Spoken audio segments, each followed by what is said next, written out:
The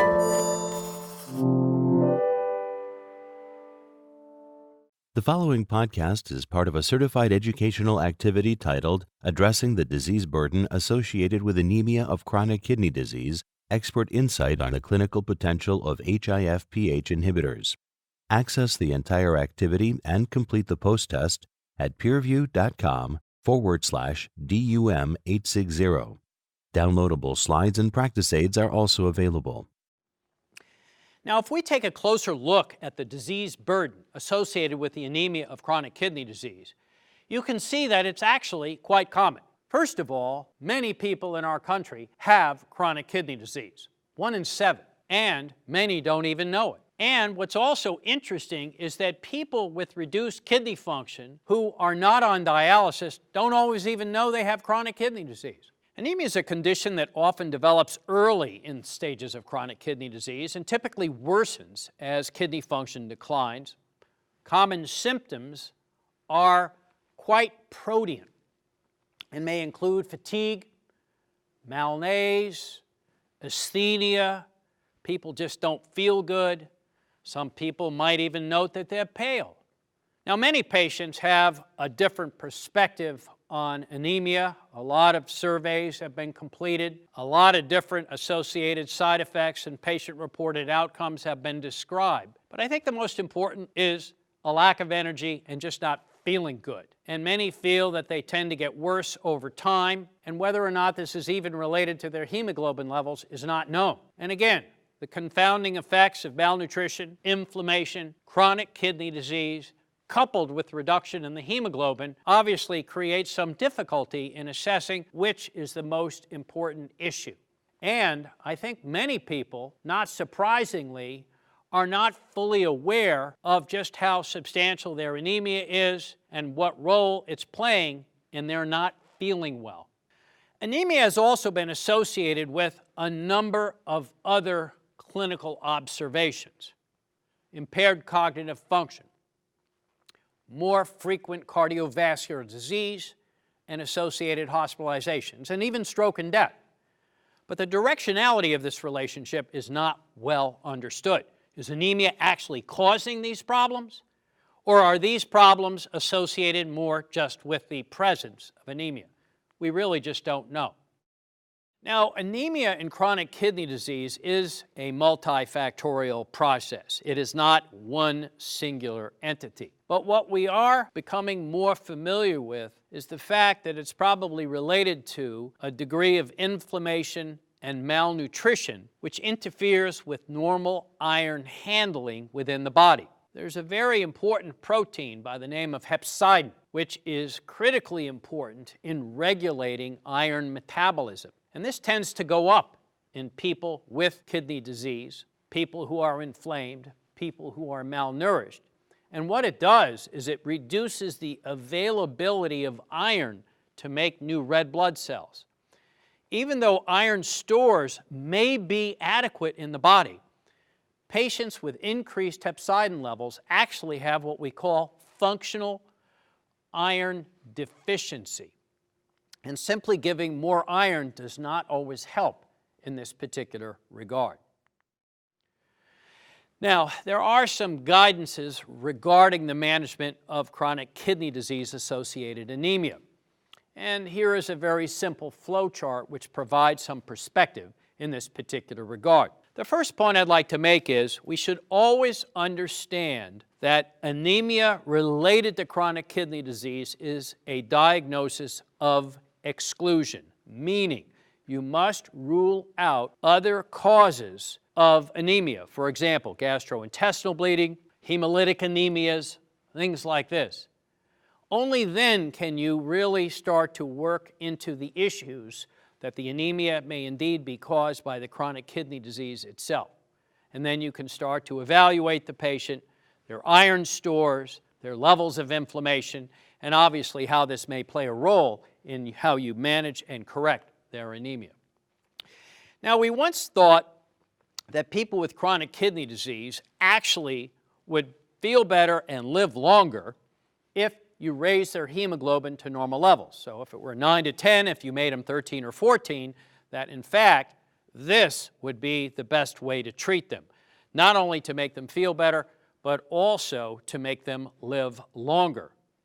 So all of the original clinical trials utilizing EPO or ESAs, erythrocyte stimulating agents, examined total correction of hemoglobin, and you can see 3 of the seminal studies shown here, where patients had their hemoglobins raised even into the 13 to 14 range. What was most fascinating about all of these studies, though, is that although there were fewer transfusions, people felt better in general, there was no benefit on all-cause mortality, and if anything, there was an increased risk of cardiovascular events due to, we think, thrombotic events. And this obviously set us back many years because we thought, well, if we correct anemia, then obviously people must do better. But there obviously must be something different about people with chronic kidney disease because, in fact, it does not appear to be beneficial to raise hemoglobin levels back to normal. So what we have done is we have equivocated a little bit and set a target for people with chronic kidney disease somewhere in the 10 to 11 range. And I'll come back to the point later that everybody's different. You can't generalize to everybody. But in a sense, then, this is kind of the sweet target range for us. However, there obviously are patients who may benefit from a higher hemoglobin level. So this is what we do. We balance the risk versus the benefit of ESA therapy. The lower target hemoglobin associated with transfusions may be diminished quality of life. The higher target hemoglobin may be associated with more problems related to cardiovascular thrombotic events. There are also theories about solid tumor growth that came out of the TREAT study, and then obviously the potential for vascular access thrombosis. Obviously something we don't want to have happen in our patients on dialysis. So the real balance here is the risk versus benefit. And as I said earlier, you can't generalize to everybody. You really need to focus on what's best for an individual patient. It actually is good to avoid transfusions in people with chronic kidney disease for the very simple reason that these are people who ultimately will want a kidney transplant. And you don't want them to become sensitized to transfusions and then make them, in a sense then, untransplantable. So we really do have to balance the risk versus the benefit of ESA therapy. What's fascinating, too, is that there are now constraining cost pressures on the medications we use in people with chronic kidney disease, especially those on chronic dialysis. And because of that, we have seen a remarkable reduction in the absolute amount of ESA doses, about 40%. Mean hemoglobin levels are in the 10 to 11 range now. But fortunately, the observed rates of stroke, venous thromboembolism, and heart failure have decreased, albeit at a slight increase in the absolute transfusion rate. And obviously, what we do tend to see clinically is that certain people require multiple transfusions, probably because of associated illnesses, and unfortunately, they're not always good transplant candidates. So again, we have to address whether or not this is an acceptable trade-off, and of course, what impact can we also provide in terms of quality of life. Patient-reported outcomes are important, and they should be part of our consideration with regard to anemia management. And I think we can all agree 9 to 11 or 10 to 11 is probably a more appropriate target for many patients, but certainly not all. And that's why, again, careful individualization should clearly be the focus here. You cannot generalize to all patients with chronic kidney disease, whether they are on dialysis or not. So what are some of the proposed mechanisms for cardiovascular events with higher hemoglobin levels and higher ESA doses? Is it the high hemoglobin or is it the ESA dose? Because remember, the ESAs that we administer are in suprapharmacologic doses compared to what's normally produced in the body. And there are questions as to whether or not high levels of ESA exposure at the vascular level could also be responsible for some of the vascular events that we see. But remember, there are so many comorbidities that could potentially confound some of our understandings. And of course, we also have to realize that about 20% of our dialysis patients actually are ESA resistant. And this is likely due to malnutrition, inflammation, and other issues that may be going on in them, which again could be associated with poorer outcomes. So we have to be careful in this regard. Now here are some of the theories. Increased blood viscosity, not a surprise. Enhanced platelet function at higher hemoglobin levels. Thrombocytosis due to the effects of ESA-induced functional iron deficiency. And of course, most important perhaps, is elevation of blood pressure and greater concern that elevated levels of blood pressure in the setting of higher ESA doses may create problems with regard to cardiovascular thrombotic events. Obviously, an important concern, which is why today we often don't administer ESAs in people who have a systolic blood pressure over 160 or so. But again, careful individualization is needed. What's also interesting is that normal EPO levels are quite low, 4 to 24 microunits per ml. On the other hand, administering EPO clinically, you can get levels 10, 20, even 30 times higher sometimes. And at high blood levels, EPO may have paracrine effects on non-erythroid receptors in different tissues and even the vasculature, which could be potentially injurious. And so again, repetitive stimulation over time, especially in the setting of higher levels of blood pressure, more inflammation, could increase the vulnerability of the vascular beds and create a greater risk for the development of vascular thrombosis of one sort or another. So there are a lot of different issues we have to weigh as we have learned more about the use of ESAs and how we utilize them in people with chronic kidney disease. We have pros and cons that you can see listed here. Obviously, it makes physiologic sense to replace a hormone that is missing, but maybe not at suprapharmacological doses. We also know that in general, EPO is well tolerated. We have a lot of experience with it. We also have learned that a subcutaneous injection is in fact more effective than an IV administration. But again, that causes side effects. It's painful. And of course, the other conundrum that we face clinically is the ESA resistance that we see in about 20% of our dialysis patients who often have inflammation and malnutrition. We have another area that we also need to consider carefully about managing anemia in people with chronic kidney disease, and that is iron metabolism. Iron deficiency is quite common in people with advancing chronic kidney disease, even in those not on dialysis. And obviously, we need to seek this out because not only may you have absolute iron deficiency, but as we've discussed in the setting of malnutrition, inflammation, and higher hepcidin levels, you may also have functional iron deficiency. And interestingly, they may need somewhat different treatment approaches. We also know that oral iron is not well tolerated. And not only is it not well tolerated, it's also not often well absorbed. And this is obviously a major concern.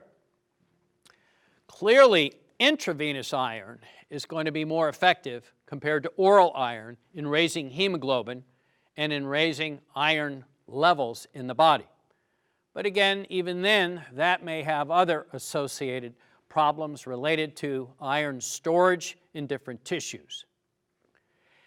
Now, people on dialysis, almost the vast majority of them have iron deficiency, probably because of losing blood during the dialysis procedure, which occurs more than 150 times a year, typically 3 times a week. You couple that with malnutrition, inflammation, and the requirement for frequent IV iron administration, many of these patients often have ferritin levels over 800 and many even over 1,000. So from a physiological standpoint, we need to look carefully about how iron is managed in the body. We have iron exporting cells. Not surprising, many of them line the gastrointestinal tract, specifically the duodenal enterocytes. We also have macrophages that hold on to iron, and of course, hepatocytes.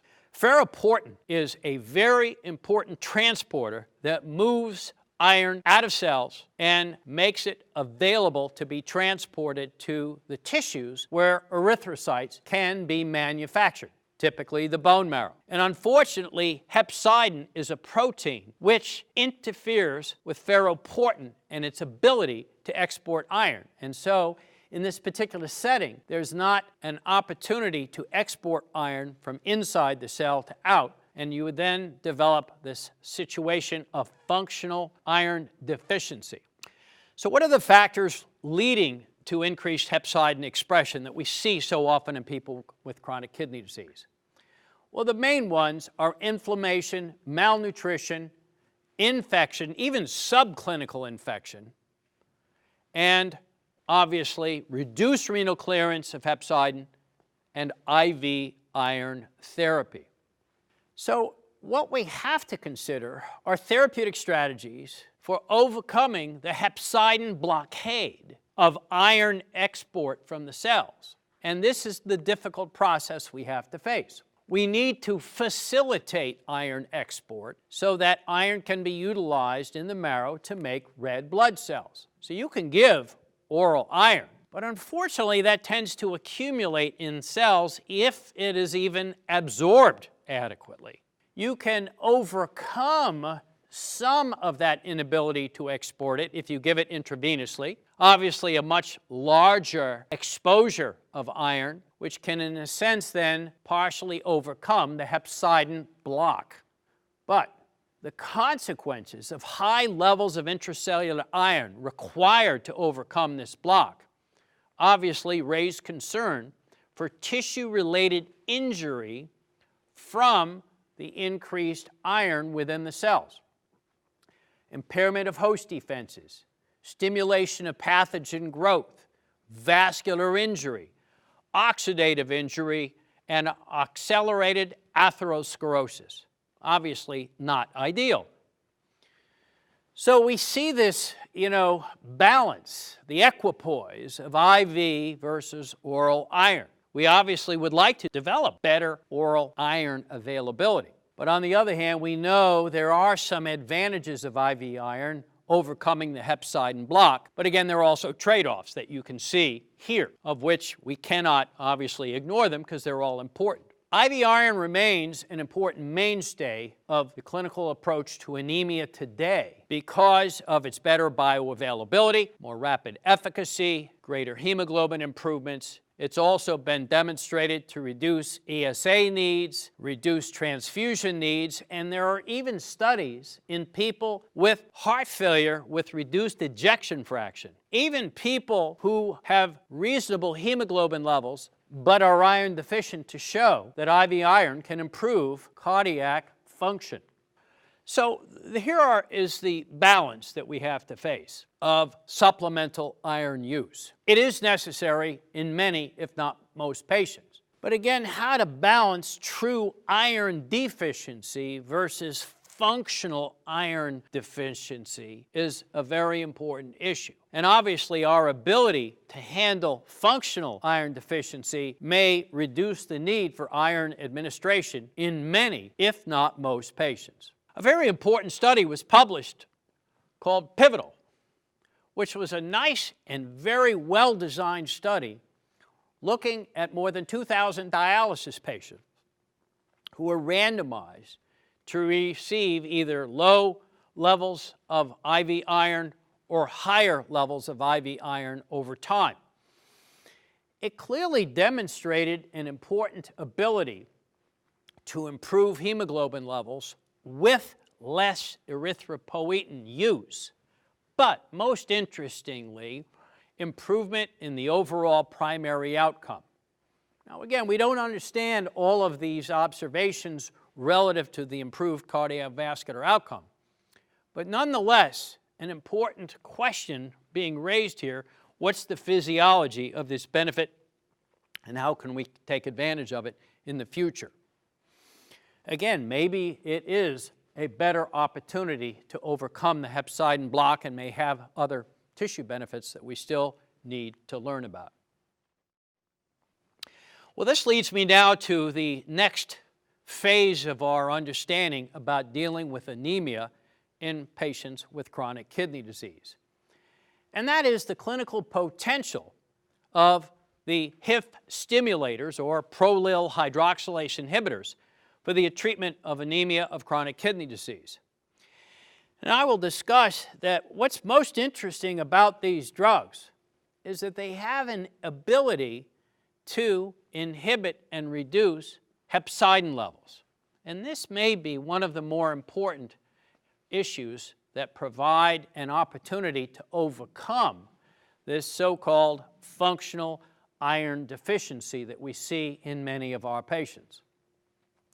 What's most fascinating is that people on dialysis living at higher altitude, where there is more hypoxia, in fact, still have intact abilities to stimulate more production of red blood cells. And it's probably through the pathways you see here, where if you look in the lower left corner of this figure, you can see that hypoxia actually activates HIF, hypoxia-inducible factor, to facilitate greater manufacture of erythrocytes and promote the development of erythropoiesis through a variety of mechanisms you see listed here.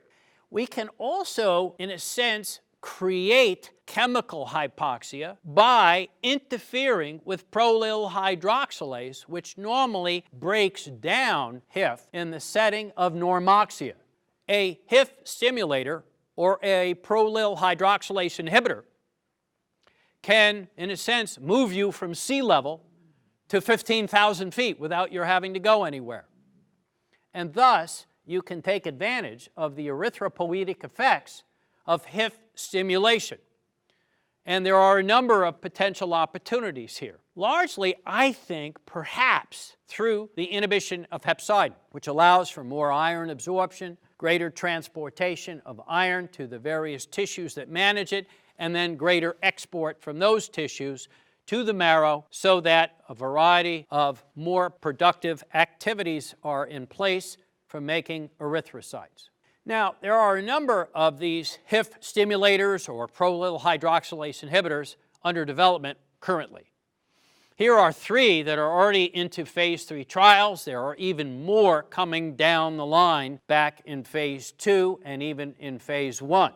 But the 3 that are advancing very quickly are Roxadustat, Vadadustat, and Daprodustat. The half-lives are a little bit different, but let me go right up front and state that the pharmacologic half-life and the biologic half-life might be quite different, meaning that despite a shorter half-life, they may have a more prolonged effect. And that's what we still need to learn about.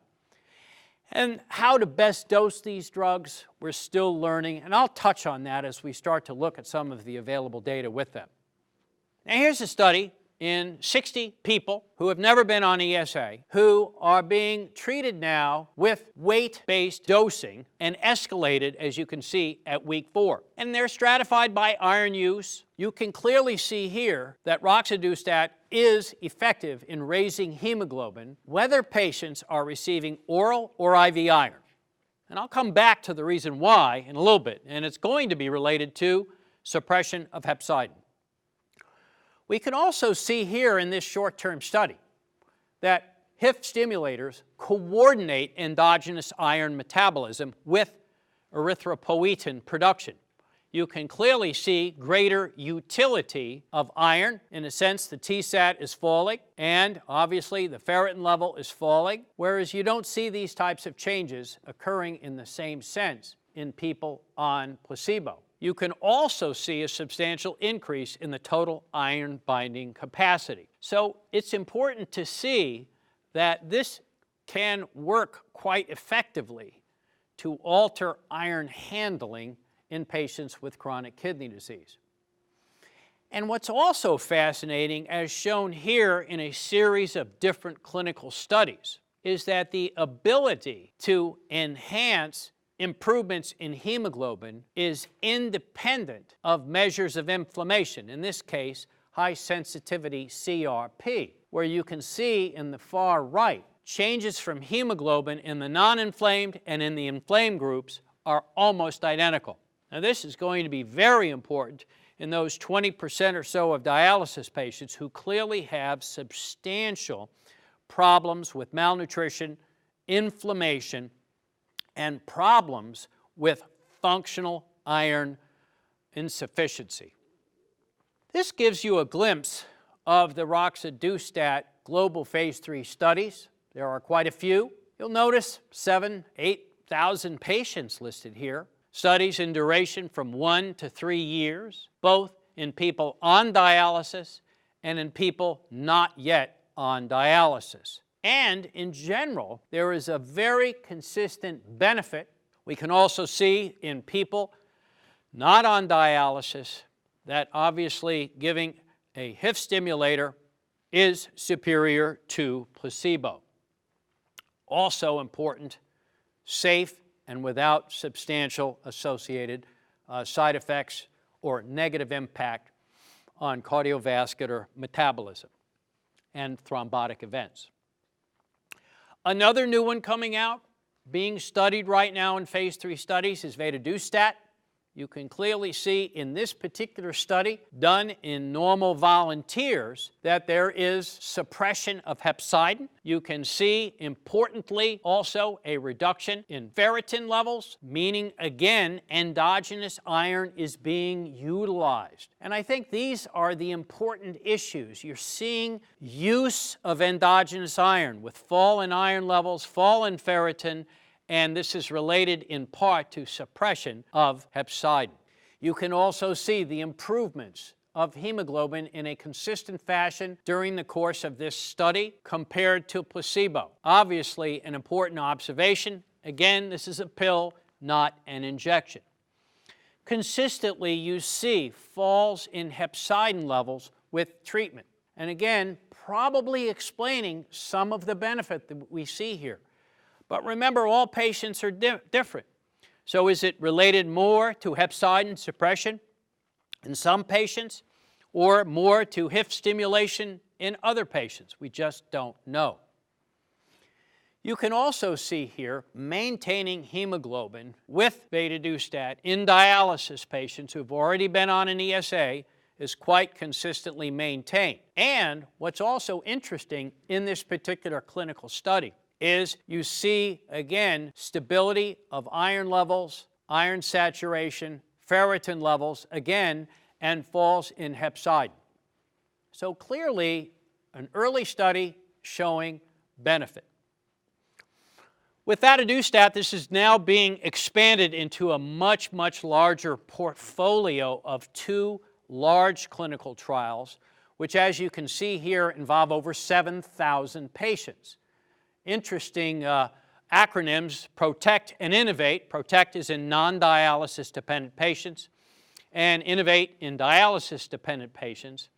These patients will be treated for a minimum of 36 weeks, again, to compare correction versus conversion in each of the 2 different groups using the new HIF stimulator, Vadadustat. Now, another one is Daprodustat. And this has also been demonstrated both in non-dialysis patients and in dialysis patients to be capable of raising hemoglobin levels in a very consistent fashion. And it has also been studied to address achieving and maintaining hemoglobin levels in this particular study of people with advanced chronic kidney disease. You can see it's clearly more effective than placebo in raising and maintaining hemoglobin, and that's in people who have been EPO naive. Even if they've been on an EPO user and are being converted off, again, an improvement in hemoglobin levels. And this is comparable to what you see in the lower panels where people are allowed rescue ESA therapy if felt to be clinically appropriate. So again, very consistent, stable correction of hemoglobin over time. Daprodustat has also been studied in dose-finding clinical trials, and you can see that shown in the left-hand panel here, where clearly there is indeed a dose-dependent improvement in hemoglobin over a 4-week period of time. And I think this is very important because then you can start to pick appropriate doses to be utilized in individual patients. And again, you can see how it can maintain hemoglobin in the panel on the right over time, again, in a very consistent way compared to patients on control, and then obviously the control patients being corrected as appropriately with rescue therapy. Now, if you look at changes in hemoglobin and EPO levels after conversion from ESA in people on dialysis, you can clearly see here, again, a dose-dependent improvement in hemoglobin levels. And interestingly, as you increase the dose, you see a boost in EPO levels. Now remember, normal levels are in the, 4 to 24 range.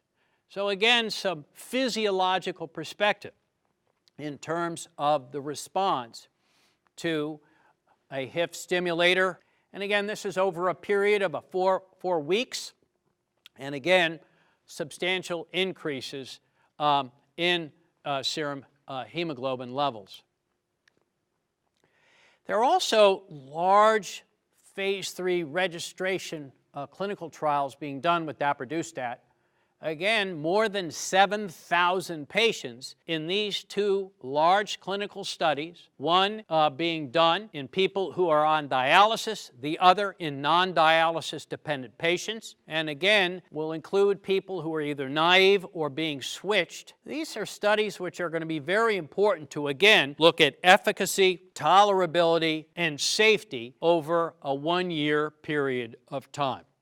But still fascinating to me is the mechanism of action. And I think we're still going to be learning as we utilize these drugs more and learn more about how they impact iron metabolism, particularly iron handling, storage, transportation, delivery to the marrow to make erythrocytes.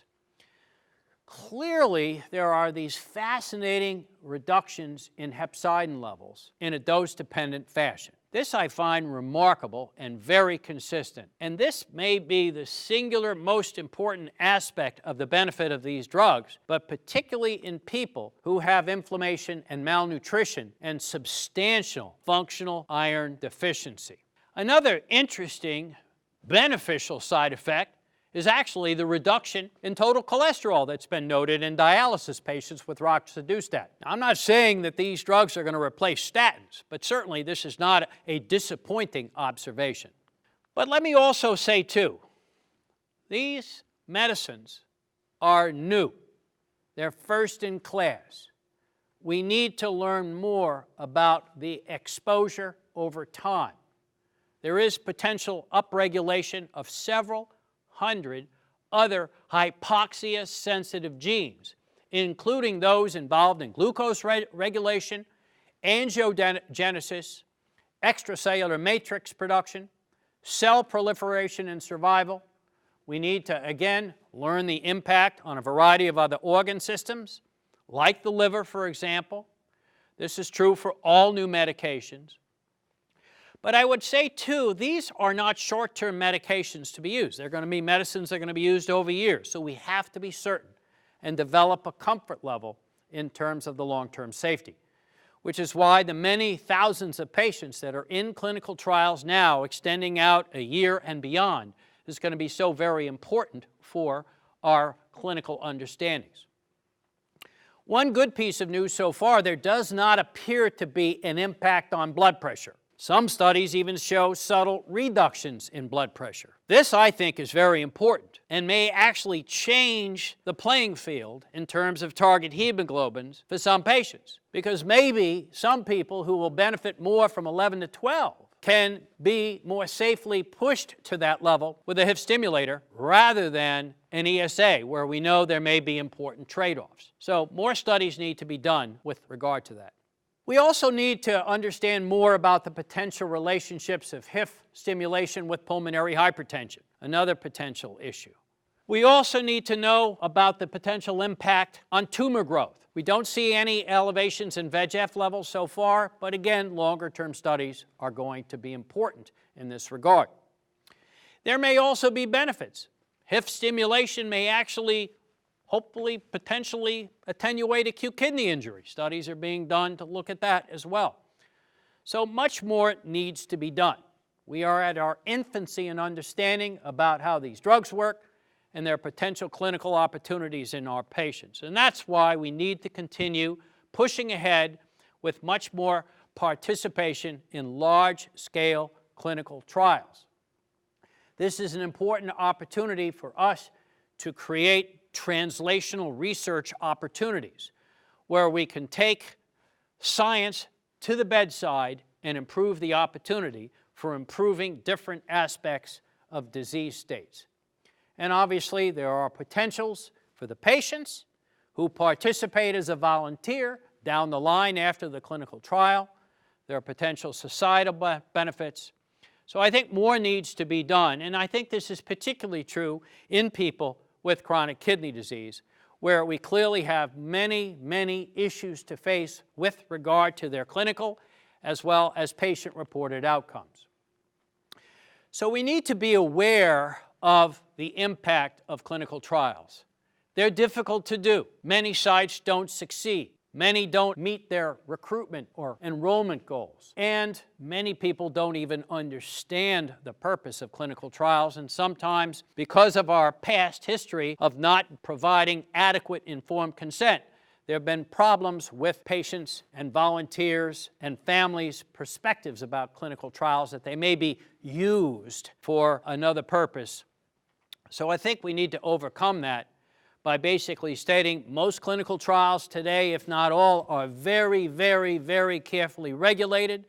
They have human volunteers research committees that supervise it, investigational review boards to, again, look at these studies, weigh the risks and the benefits and the balance. We need more of these trials to develop better therapies for our patients. So I'll finish here by making the point that we've come a long way in understanding more about how to better measure hemoglobin, iron responses in people with chronic kidney disease. We've had ESAs now for more than 30 years. We've come a long way with these drugs. But we also know, too, there are trade-offs. The therapeutic index of benefit versus risk in some patients is quite narrow, and we need to expand that. We also know that they're obviously administered typically either subcutaneously or intravenously, and obviously this may pose a concern for outpatients with chronic kidney disease with regard to creating access or coming in for specific medication administration. So obviously developing therapeutic strategies which can be given in a pill and maybe less frequently even than daily may be an important opportunity moving forward. And I think also too, there may be some important benefits with IV iron, but there are also some important risks. So again, how to balance all of that in the equation of managing anemia in the patient with chronic kidney disease needs to be better understood and developed. I don't think there'll ever be a singular algorithm which is going to work for everybody because we're all a little bit different.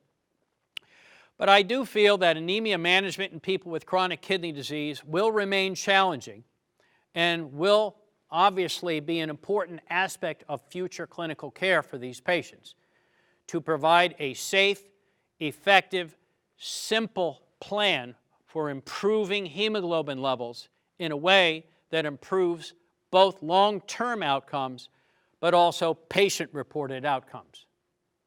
So unmet needs do exist. Obviously, an oral strategy for correcting anemia makes a lot of sense. The other important area are those 20% or so of dialysis patients with ESA resistance. Again, there may be an important opportunity for suppressing hepcidin in these patients and really gaining a better handle on this functional iron deficiency that we face. And of course, maybe reducing IV iron or oral iron may be helpful by, in a sense, allowing the body to better utilize endogenous stores through hepcidin suppression.